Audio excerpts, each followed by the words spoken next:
Despite her record label swapping release dates and seeming clueless as to how to properly promote her album, Ava Max arrives with a sophomore record that shoots for the stars and the charts. I was pretty torn on her debut Heaven and Hell, but with her undeniable charisma and a love for pumping up the tempo with a capital P on pop music, it's time to find out if the adjustments she made were enough to give her music its own identity.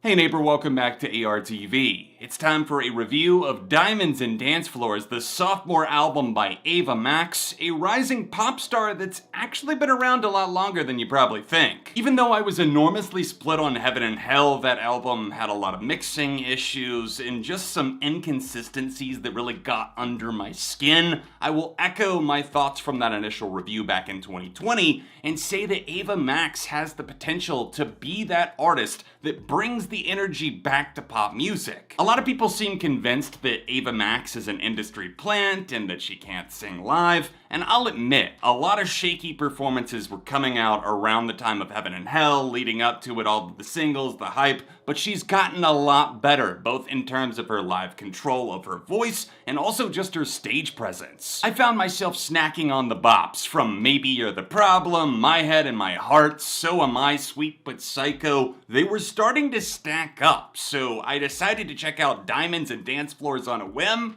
and I'm really happy that I did. Diamonds and Dancefloors is a bit like eating a bag of chips in the sense that it tastes really good. You're sitting there just chowing down, and before you know it, you've finished off the entire bag. I say that because nobody needs to break out the Genius Verified interview to understand what Ava is singing. It's just that this record has a lot of sugary sweetness, whether it be with its Europop influences of the 90s, some house influences, synth pop. This is a four-to-the-floor dance floor album that delivers on its title. Master producer Circuit does an incredible job stepping in to either co-produce or entirely produce all of the album's 14 tracks. It allows Ava's voice to shine amidst some dazzling instrumentals that totally pop off.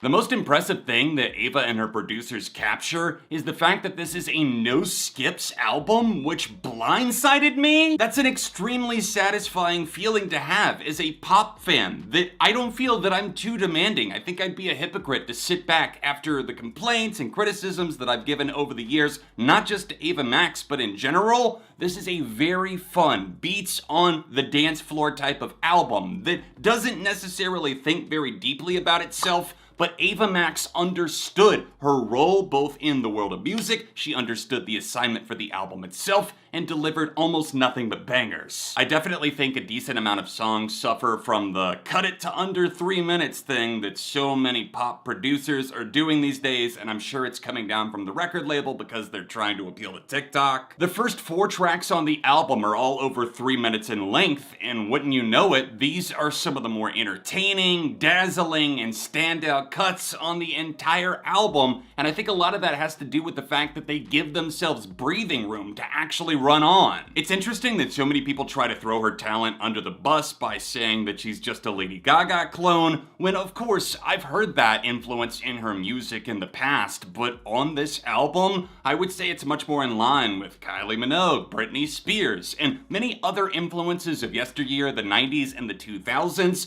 and it doesn't feel like it's so indebted to them. I hate to keep bringing up this one track, but I'm going to anyways. Sleepwalker does it all so fantastically. It walks the tightrope between influence and futuristic inspiration. Don't be afraid of turning off your brain and letting yourself dance. And I have no shame in admitting that sometimes during the day, I'm sitting at a computer for a lot of the work that I do. I need to get up, I need to move around, and if Ava Max is bringing it, then maybe I'm gonna hop on the treadmill and throw on Maybe You're the Problem.